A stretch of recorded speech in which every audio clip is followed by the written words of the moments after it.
All right, crew, we are back again, and we are here now to talk to you about Mercury retrograde. Mm. First of all, I want to say that it's really interesting, having studied astrology for 50 plus years. I guess that's dating myself, isn't it?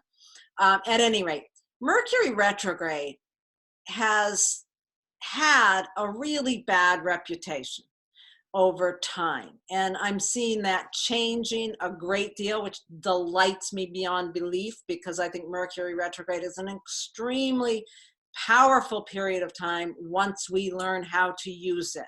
If you approach periods of Mercury retrograde as though it weren't happening and you're just plowing forward with your life, you're going to have problems, and you're going to understand why Mercury retrograde has had such a bad reputation. We're going to talk a bunch about this before we get into anything too much here. I just want to give you the dates. Mercury went retrograde on February 16th at 13 degrees Pisces, and it is going to stay retrograde until March 9th, when it will turn back direct at 28 degrees Aquarius. Now, what I want you to do, I'm assuming that you've got your chart out in front of you. If you don't, pause us and go grab that chart. And now I'm going to open up Meghan Markle's chart again. And we're going to look, and we're going to figure out where that Mercury retrograde is moving in her chart. So like I said, it turned retrograde at 13 degrees Pisces. So again, start over here at the first house, going counterclockwise, looking for Pisces. Guess what? That new moon that we talked about in the last video was in Pisces. So we know this is the area of her life that not only has the new moon in a few days, but also holds Mercury retrograde. So Mercury retrograde is going backwards. Okay, first of all, let's think about this. Mercury doesn't ever turn retrograde. The term retrograde means something is moving backwards. The planet Mercury does not stop suddenly up there in the cosmos and start going backwards. It doesn't happen. But from our perspective, that's what it looks like. You know, when you think about Mercury and Venus are between us and the sun. When Mercury is retrograde, it is because it is between us and the sun. Once it's on the other side of the sun, it's going direct. Is that right, Jenny? That is correct. Okay, good. I just want to make sure you're on the same page with me. Okay, so Mercury will be going retrograde in her 9th house. What happens when Mercury goes retrograde is we want to stop our process of thinking and planning and moving forward and stop and give it a rest. It's really a time of rest and retreat. So once you've found where that's happening in your chart, you know where you need to take that rest. I'm gonna stop sharing that chart, and I'm gonna let Jenny talk a little bit about Okay. Mercury retrograde. First of all, I'm going to talk about it. I love this topic, partly because I was born with Mercury retrograde. So I personally always feel a little, or maybe a big sense of relief when Mercury goes retrograde, because there's something that is deeply resonant for me where I can just, like catch up, take a breath. And that really is, in its essence, the retrograde. Now, I wanted to talk a little bit more, like Laurie gave the dates of February 16th through March 9th as this retrograde period. Now, it retrogrades at 13 Pisces, as Laurie mentioned, on February 16th, so we're already in that. But what you want to look at as well to extend this period, to have a little more time to acquaint yourself with the topics that you can particularly use some rejuvenation or restoration with, you can look at what's known as the shadow period. And what that refers to is when that Pisces Mercury, when it retrogrades, and it's going to go all the way back to 28 Aquarius. So what you want to do is find out what date was it at 28 Aquarius before all the retrograde happened. So that date is February 2nd. So on February 2nd, Mercury hit 28 Aquarius. And then because Mercury's not really a he or a she, they moved forwards all the way up until February 16th to that 13 degrees Pisces. Then it retrograded. It's going to go all the way back to that 28 Aquarius that we hit on February 2nd. And then it goes direct. And then it's going to take all the way until March 30th to clear that 13 degrees Pisces. So it's not, you don't have to get crazy worried about it. It's more just like, hey, just consider what issues came up for you in February that you really do want to take a little break, and then you can think of all the re's during retrograde, revisit, relax, re-look at things that need some addressing. And then once station direct, and energy will start to move forwards. And then once you're out of that shadow period, March 30th, you really are back at full speed, all systems moving ahead. So it's not extending the period, it's just giving a little more breathing room around retrograde, because people get all freaked out. And it's actually great. From a social point of view, we all just need a little more of a break. I mean, we have so much freneticism in our society. And so Laurie and I talked about it as being a little bit like an off switch. It's like a social off switch when Mercury hits. So you get a break. And we all could use that in our crazy technological time. So I think with that, I'm going to pass back to Laurie here. I love thinking of it as a social off switch. It's just such a great way to think of it. One thing I want to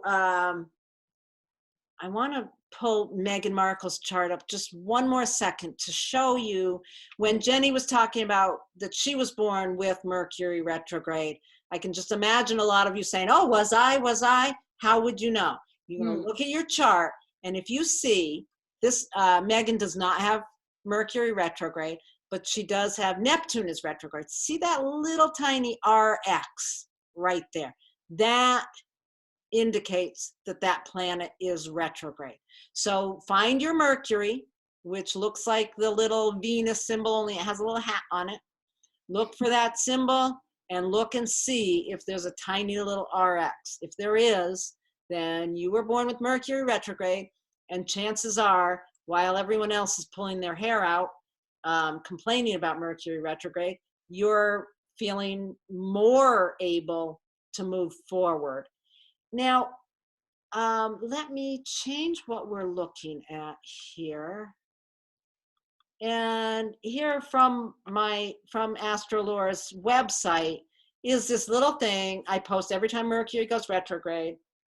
I am going to be rewriting it because I realize there are some things missing here. A lot of what's missing is what Jennie was talking about relaxing and retreat. The way I look at it and talk about it here is, during the period of time that Mercury is retrograde, it's really good to stop and think about when was the last time Mercury was retrograde. And I don't know if I have it. Yes. Back the last time Mercury was retrograde, it went direct again on November 20th. So you want to think, and I always post that in the post when the last retrograde was, because what you want to do is you want to think about all the projects and things that you've started and not completed since the last retrograde. If you stop and just don't move forward on any new projects, you can get done so much work of what's been left behind. So I always encourage people, make a list.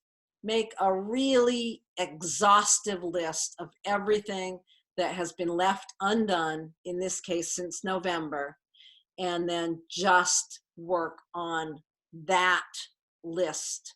All the books you haven't read, all the emails that have fallen through the cracks, all the projects you started and didn't do. That's why Jennie and I are doing these videos right now with Mercury retrograde, because we've been planning on it and it's been left undone. So guess what? We're making a whole bunch of videos and we're moving forward with it.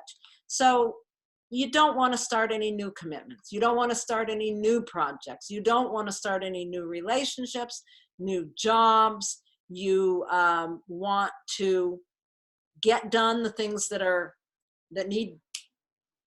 have been sitting undone. And other than that, rest and retreat. Take some time to yourself to rejuvenate. Turn off your social media. Get away from it. Go have a retreat. And I think, what else do we have to say about Mercury retrograde, Jenny? I was just going to ask you, Laurie, do you have any words of wisdom about where you're experiencing the retrograde? I mean, you did just mention our recordings, but is there anything else about your area of life that's being affected? Well, I took a great retreat last week.